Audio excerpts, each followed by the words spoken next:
দেয়, আল্লাহ চাইলে কি না পারে। আল্লাহ গরিবকে ধনী বানাইতে পারে, ধনীকে গরিব বানাইতে পারে। যদি আমার বাবা মার কাছে দেওয়া হয় তাহলে আমি আত্মহত্যা করবো। আর আত্মহত্যার জন্য আমার বাবা মা আর আমার খালু আজগর আর আজগরের ছেলে ফাহিম, এই সবগুলা ব্যক্তি দায়ী থাকবে।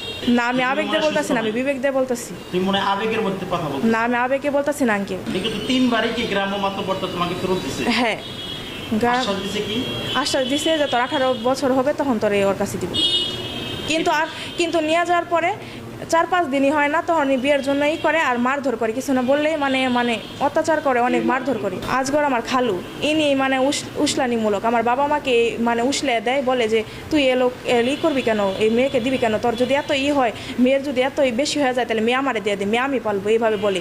সব আমি জানি যে আমার এই বিরুদ্ধে সবচেয়ে সর্বোচ্চ করতেছে আমার খালু, এই আজগর।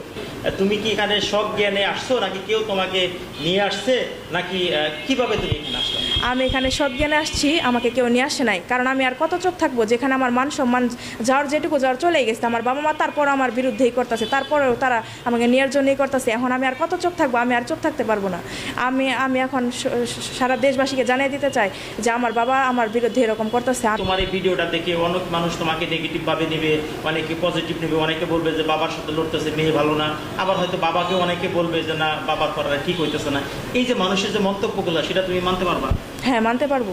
কারণ আমার মান সম্মান যেটুকু যাওয়ার চলে গেছে, আর কি আছে আমার মান সম্মান? যদি আমি নিজেই যদি বাঁচতে না পারি, যদি নিজেই মারা যায়, তাহলে আমি মান সম্মান দিয়ে তখন কী করবো? আমি বুঝতেছি যে মানে ও একটা অসহায় ছেলে, ওর যে খাটবে এমন কোনো মানুষ নাই যে ওরে কে করবে। তার জন্য আমি আসছি যে ওকে ছাড়ানোর জন্য। আমরা কিন্তু সমাজে এমন ঘটনাও দেখি যে আবেগে বসে আবেগে পড়ে অনেক কথাই তখন বলে, কিন্তু যখন বাস্তবতা আসে তখন তো এই আবেগ কাজ করে না। আর যখন তুমি বাস্তবতা দেখবা তখন তো তুমি মনে মনে কোবা যে না, এই লোকগুলোর সাথে আমার থেকে ভুল হয়েছে, আমি আমার বাবা মার সাথে চলে যাওয়াটাই ভালো ছিল। তখন তো তুমি এটা বুঝবা, তখন কী করবা তুমি? এই লোকগুলোর তখন কী করবে? আমি এগুলো বুঝবো না, এগুলো আমি বুঝে না ডিসিশন নিয়েছি যে আমি ওখানে জায়গায় থাকতে পারবো। কেন থাকতে পারবো না? আল্লাহ যদি আমাকে যদি এভাবে গরিব ঘরের সন্তান হিসেবে বানাতো, তখন কি আমি সহ্য করতাম না? তখন কি থাকতে পারতাম না? আমি কেমন হয়ে গেছি আমি যে থাকতে পারবো না? কেন থাকতে পারবো না? এখন যদি আমার বাবা মাকে যদি আল্লাহ যদি একদম নিচে নামিয়ে দেয়, আল্লাহ চাইলে কি না পারে। আল্লাহ গরিবকে ধনী বানাইতে পারে, ধনীকে গরিব বানাইতে পারে। এখন যদি আমার বাবা মা যদি একদম মানে ডাউন হয়ে যায়, সব শেষ হয়ে যায়, তখন কি আমি থাকবো না? তখন কি আমি মরে যাবো? তাহলে এখন কেন আমি থাকতে পারবো না? আর আমার যত কষ্ট হয় আমি ওরা ছাড়াবো, ওরা ছাড়ানোর জন্য আমার যা করতে হবে আমি তাই করবো, আমি অপেক্ষা করবো ওর জন্য। তাও আমি আমার বাবা মার কাছে যেতে চাই না। যদি আমার বাবা মার কাছে দেওয়া হয় তাহলে আমি আত্মহত্যা করবো। আর আত্মহত্যার জন্য আমার বাবা মা আর আমার খালু আজগর আর আজগরের ছেলে ফাহিম, এই সবগুলা ব্যক্তি দায়ী থাকবে। এই ফাহিম আজগরের ছেলে আমার খালাতো ভাই, কিন্তু তারাই মানে উসলানিমূলক, তারাই দুজনে বেশি। আমার ওই খালু আজগর আর তার ছেলে, এই দুইজনে আমার বাবাকে উসলে দেয় আর সবই করে।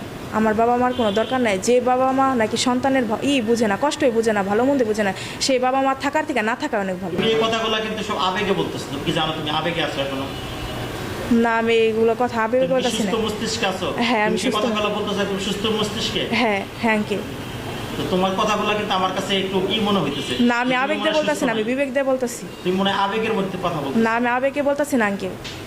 আমি আমার নিজের জ্ঞান থেকে বলতেছি, আর আমি বুঝে শুনে ডিসিশন নিয়েছি যে আমি ওই জায়গায় থাকতে পারবো আর করবো। তার জন্য আমি বারবার আঙ্কেল চলে আসতেছি। আমি জীবিত থাকতে তাদের কাছে যাবো না। যদি যায়ও তাই আমি আত্মহত্যা করবো, আর আত্মহত্যার জন্য ওই প্রত্যেকটা লোক দায়ী থাকবে। আমি আমার ফ্যামিলির মানুষ সবার বিচার চাই, কেন আমার সাথে তারা এমন করলো।